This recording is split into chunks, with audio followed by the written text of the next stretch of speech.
Good morning, everyone. Today, we are here to present our topic, which is the freedom of expression. So now, what is freedom of expression?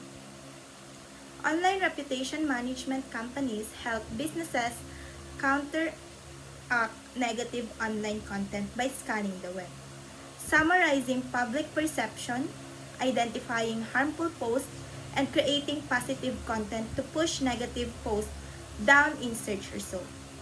These firms also manage search engine rankings and suppress defamatory content. One such company, Reputation Changer, founded in 2009, has over 100 employees and annual revenue exceeding $10 million.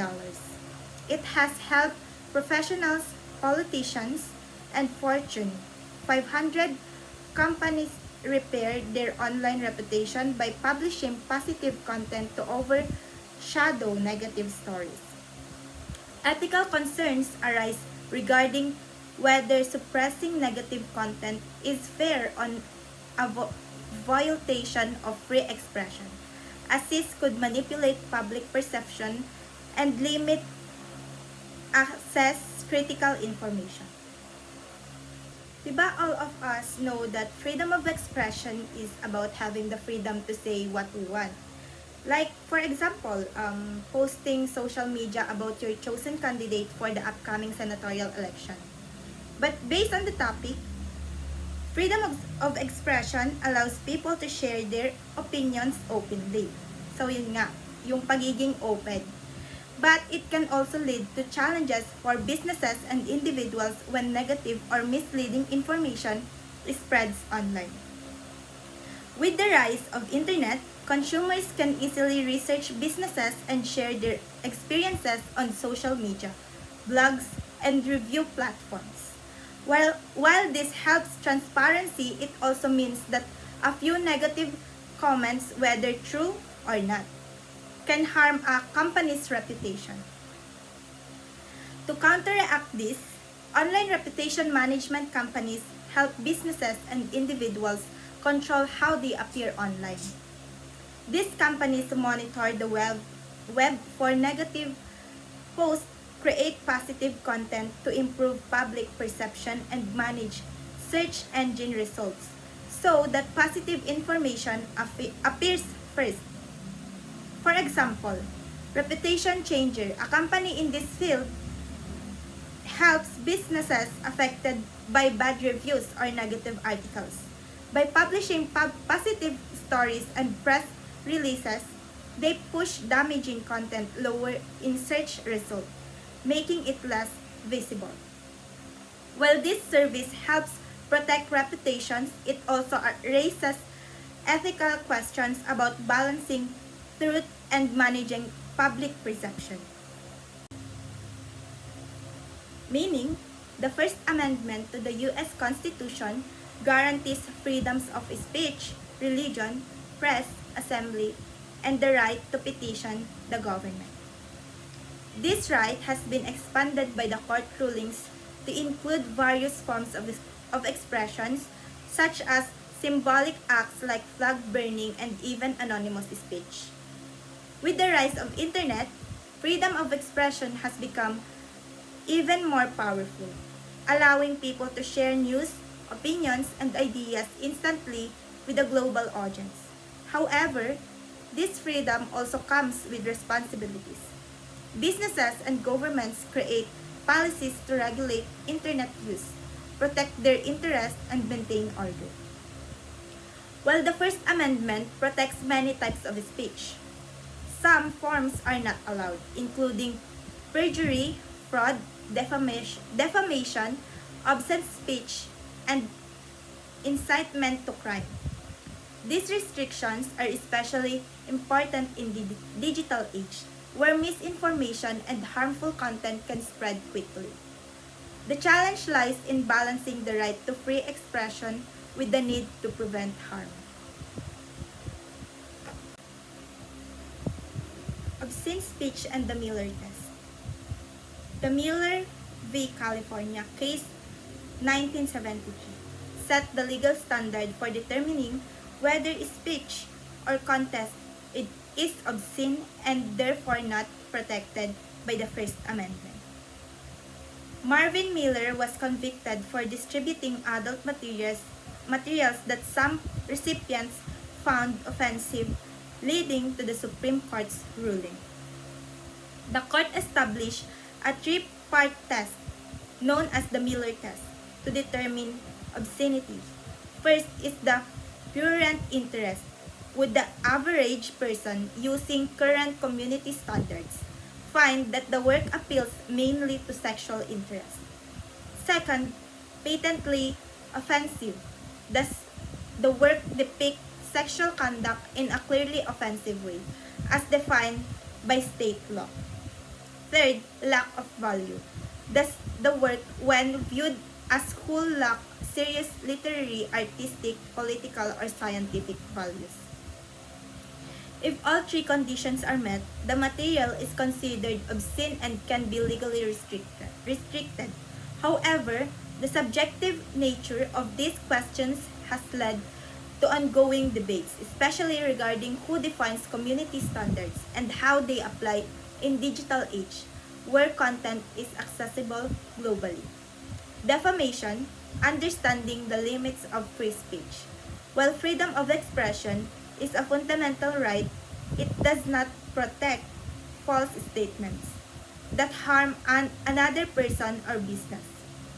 This is known as defamation, which comes in two forms. The first is the slander, spoken defamatory statements. Second is the label, written defamatory statements. For a statement to be considered defamation, it must be false. The truth is absolute defense against defamation. And second is the harmful. The statement must damage the person's reputation, affecting their career, business, or public standing. Defamation in the digital age, with the rise of internet, people must be cautious about what they say online. Businesses also need to monitor for false claims that could hurt their reputation. The case example here is the Beef Products Incorporation versus ABC News. Beef Products Incorporation sued ABC News for $1.2 billion, claiming that the network defamed its meat production, lean finely textured beef, by calling it pink slime. ABC defended itself by arguing, free speech protection, news organizations have the right to report on the public interest topics. Defamation cases are hard to win. The burden of proof is on the company to show that ABC knowingly spread false information. This case highlights the challenge in balancing press freedom with the reputation protection in the era of widespread digital communication. The rise of information technology has revolutionized global communication, but it also brings ethical challenges and responsibilities. Several key issues impact freedom of expression, including first, controlling access to information on the internet. Second is the anonymity on the internet. Governments, businesses, and organizations debate how much censorship or regulation should exist. Balancing national security, public safety, and personal freedom is a major challenge. The ability to remain anonymous online protects privacy and encourages open dialogue. However, anonymity also allows for cyberbullying, harassment, and illegal activities. In controlling access to information, governments and organizations debate how much information should be freely available online. While some advocate for unrestricted access, others argue for content regulation to prevent misinformation, illegal activity, or harm to society. While in anonymity on the internet, the ability to express opinions anonymously is a fundamental aspect of free speech. However, it also enables cyberbullying, harassment, and criminal activities, leading to discussion about balancing privacy with accountability. While on defamation and hate speech, while free speech is protected, defamation, false statements that harm someone's reputation, and hate speech, speech that promotes violence or discrimination are not. The challenge is defining the regulating this without infiring on legitimate expression. While on pornography, the accessibility of adult content online raises debates about censorship, morality, and legal restrictions, especially concerning minors. The Miller test from Miller v. California helps define obscenity, but its application varies across different jurisdictions. These issues highlight the tension between free expression and reasonable communication, requiring careful legal and ethical considerations in digital age. While on this controlling access to information on the internet, while freedom of speech is fundamental right, concerns arise about how they easily children can access harmful content online. This creates a challenge: how can governments regulate online content without violating the First Amendment rights? Meaning on Communications Decency Act or CDA in 1996, the Telecommunications Act introduced Communications Decency Act CDA to protect children from pornography. It imposed fines and prison sentence for transmitting incident material over the internet. However, the American Civil Liberties Union, ACLU, and other challenged in the law, arguing it was too broad and vague. In 1997, the Supreme Court ruled the CDA unconstitutional, stating that free speech online deserves the same protection as print media. The court emphasized that protecting freedom of expression outweighs unproven benefits of censorship. Section 230, Protecting Online Platforms. One part of the CDA that remain intact is the Section 230, which protects the Child Protection Act, or COPA. The Child Protection Act, COPA, was enchanted in 1998 to protect minors from online pornography. It imposed fines and prison sentence for anyone knowingly making harmful material available to minors online for commercial purposes. Legally challenges and free speech concerns. COPA became a controversial law with free speech advocates arguing that its broad and vague language restricted adults' access to legal content. Organizations like the ACLU and the Electronic Privacy Information Center fought against it, claiming it violated the First Amendment. Supreme Court ruling in 2004. The Supreme Court ruled in Ashcroft v. ACLU that enforcing COPA would harm free speech and create a chilling effect on lawful online content. As a result, COPA was declared unconstitutional, reinforcing that content restrictions must not infringe on free expression rights. Impact and ongoing debates. Although COPA was struck down, concerns about children's online safety persist.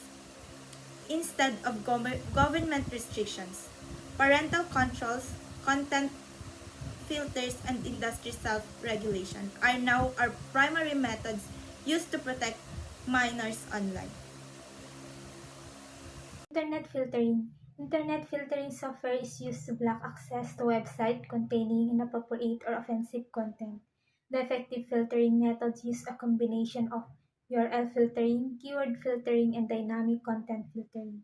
URL filtering is to block specific website or domains. This is like having a blacklist of websites. Keyword filtering Black sites based on flag words. Example is black page containing words like sex, gambling, dynamic content filtering. Analyze size content in real time using object recognition and image analysis. Pros and cons of internet filters help protect children from sexually content, prevent employees from accessing inappropriate materials and other non-working related content, reducing legal risks, sexual harassment claims, and improving workplace productivity. Drawbacks: overblocking can restrict access to useful content on topics like civil rights, health, and politics.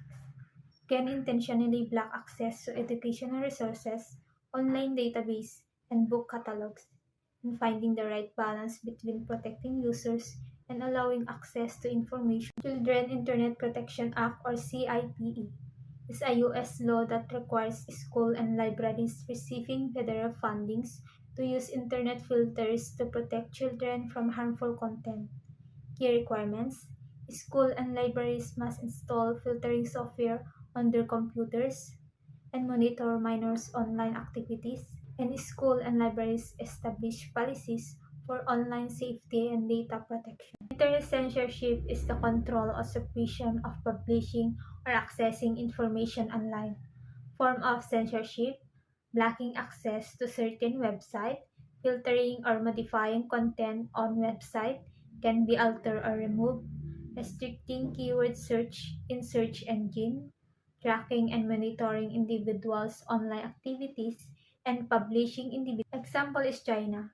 China has very strict system of internet censorship. It blocks access to many foreign websites and heavily monitor online activity. Internet censorship is a controversial because it restricts freedom of expressions. There's a debate about balancing security, social control, and freedom of speech. SLAPP, a legal tactics employed by powerful entities used by corporations, officials, and individuals to silence critics who speak out on public interest issues. SLAPP takes various legal forms. They are commonly discussed as defamation lawsuit, allowing plaintiffs to make various accusations without the risk of perjury. The primary goal of SLAPP is not necessarily to win the case, but to intimidate, financially burden, and exhaust the defendant. SLAPPs affect thousands of people legally protected actions, such as writing letters to newspaper editors, speaking at public meetings, petitions against local developments, and criticizing public officials or corporations. Anti-SLAPS law aim to protect individuals by being unfairly targeted. This law helped to quickly identify and dismiss baseless lawsuits, reduce legal costs and defendants, and protect free speech and discourage legal intimidation. SLAPP lawsuits pose a significant threat to free speech and democratic participations, while anti-SLAPP law provides protection. Anatomy on the Internet. Anonymous expression allows individuals to voice opinions without revealing their identity. It plays a crucial role in free speech, especially in countries with authoritarian governments. It can be beneficial for political dissidents, whistleblowers, and individuals in support groups. However, it can also be misused for illegal activities such as fraud, cyberbullying, and harassment. Historical significance. Early U.S. history. Anonymous writing influenced the American Revolution. John Zenger, in the year of 1735, prosecuted for printing anonymous critiques of the New York governor. Historical significance. Early U.S. history. Anonymous writing influenced the American Revolution. John Zenger, in the year of 1735, prosecuted for printing anonymous critiques of the New York governor. Thomas Paine's As Known Common Sense, in the year of 1776, published anonymously encouraging independence. Legal recognition. NAACP v. Alabama, in the year of 1958, protected members' anonymity to prevent retaliation. AOL and U.S. Navy case, in the year of 1998, AOL illegally revealed a sailor's identity, violating privacy laws. Doxing online vigitilism. Doxing. The act of revealing someone's identity by tracking their online activity can be used to expose criminals or harass innocent individuals. Example, a Mana Toad case, a hacktivist group falsely identified a man as her bully, leading to online threats. And we have anonymous remailers and privacy concerns. We have email and internet anonymity. Regular emails contains headers and IP addresses that trace back to the sender. Anonymous remailer strip identifying data to prevent tracking. And last, some remailers wrote messages through multiple servers for added anonymity. And last, we have controversy, used for whistleblowing and activism, but also for illegal activities for spam, harassment, and cybercrimes. For example, University of Pittsburgh bomb threats in the year of 2012, anonymous mailers used to send threats leading to an FBI investigation. John Doe lawsuits. John Doe lawsuits allow plaintiffs to file against unknown individuals who are communicating anonymously or using pseudonyms. Commonly used when employees leak confidential information or individual post defamatory content online. Once filled, courts may grant subpoenas to ISPs and websites to reveal the identity of the anonymous user. Legal and ethical debate. We have free speech. Advocates argue that anonymity should preserve until libel or wrongdoing is proven. Proponents argue that anonymity should not shield defamation, stock manipulation, or false company reviews. And last, ISPs and social media platforms like Verizon, Facebook, Pinterest receive thousands of sub-pounds requests yearly. And we have key legal cases and precedents. Prepaid Visitors California State Court, Prepaid Legal Services or PPLS sought to unmask Yahoo message board users who criticize the company. The Electronic Frontier Foundation, or also known as EFF, defended the anonymous posters, arguing it was free speech. And last, the court ruled in favor of anonymity, stating that the post did not reveal trade secrets and were protected by the First Amendment. DocV.ToTheMart.com Incorporation Federal Court established a four-part test to determine if John Doe should be upheld. Number 1. Issued in good faith and not improper purposes. Number 2. Directly relevant to the legal claim. Number 3. Material to the case, has significant impact to the claim. And number 4. Information unavailable from other sources. Hate speech. Legal definition in U.S. Hate speech is protected under the First Amendment unless it involves clear threats and intimidation against specific individuals, harassment or libel directed at a particular person, incitement to violence or hate-motivated crimes, and last, broad statements of hatred against a group, ethnic, racial, religious, etc.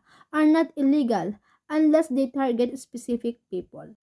Regulation by IPS and online platforms. We have ISPs or Internet Service Providers do not first screen content but reserve the right to remove content violating their policies. YouTube, or owned by Google, enforces strict guidelines banning pornography, graphic violence, animal abuse, predatory behavior, drug use, and copyrighted material. Videos violating guidelines are removed and repeat offended can have accounts terminated. Private companies should and universities can restrict hate speech on their network since they are not government entities. And public school and university as government agents must follow First Amendment protection and cannot restrict speech based on content or viewpoint. Hate speech laws in other countries. Many countries do not provide constitutional protection for hate speech. Germany criminalizes promoting Nazi ideology. Many European nations have laws against Holocaust denial. Britain, Canada, Denmark, France, and Germany have persecuted web-based hate speech. U.S. citizens and foreign hate speech laws. A U.S. citizen posting illegal content abroad can be prosecuted if they visit that country. The U.S. does not extradite individuals for action protected by Constitution even if they violate foreign hate speech laws. Pornography and internet regulations. Legal and ethical perspectives. Many free speech advocates argue that adult pornography made by and by consenting adults protected under the First Amendment. Concerns from parents and child advocates include exposure of children to pornography, encouragement of predatory behavior, easy access through the internet. The internet and pornography industry. The internet has fueled the growth of the pornography industry with estimates of 24 million pornography sites worldwide. Revenue estimates vary widely between $1 billion and $97 billion annually. Over 72 million people visit pornography websites each month. Online pornography allows for private and anonymous consumptions, reducing social stigma. Obscenity and community standards. Obscenity laws regulate pornography, but the definition of obscene is unclear. Miller v. California in 1973 established that community standards should determine whether materials is obscene. Internet-related legal issues. Whose community standards apply, local versus national standards, are debated in court cases. United States v. Kilbride, 97th Circuit, ruled for our national standard for online obscenity. United States v. Little, 11th Circuit, upheld local standards. No uniform legal standards currently exist. Pornography in the workplace. Employers must be careful about pornographic content in the workplace. Companies providing computers and internet access can be held liable for enabling access to porn. Viewing pornography at work can create a hostile work environment leading to sexual harassment lawsuits. In March 2010, 21 million Americans accessed porn from work computers, 29% of the workforce. Employers' responsibilities. Implement acceptable use policies or AUP. Monitor and enforce policies. Take disciplinary actions against violators to avoid legal liability. Child pornography and sexting. Possessions, productions, distributions, or sale of child pornography is a federal crime. Possession up to 5 years and in prison. Production or distribution, decades or life in prison. Sexting or sending sexual management, photos or videos is a rising trend.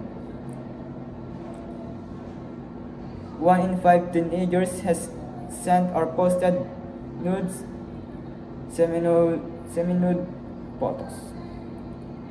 Consequences include public embarrassment, legal charges for child pornography, sex offender registration in served cases.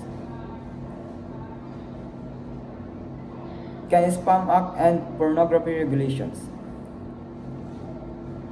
The CAN-SPAM Act 2003 regulates commercial email, including pornography-related emails. Email headers and domains must be accurate. Misleading subject lines are banned. Sexually explicit content must be labeled. Recipients must be able to opt out and senders must comply within 10 days. Violation can result in $250 fines per email, tripled in some cases. Can spam enforcement. A Canadian spammer was fined $873 million for Facebook spam. Two men in Arizona sent 43 million spam emails with pornographic image, earning for $1.4 million, but we convicted under the CAN Spam Act. Debate over CAN Spam effectiveness. Critics argue that CAN Spam legitimizes spam as long as emailers comply with its requirements. Some suggest holding advertisers and ISP for supporting spammers. Despite CAN Spam, spam remains a major issue, particularly for pornographic content and scams. And that's all. Thank you.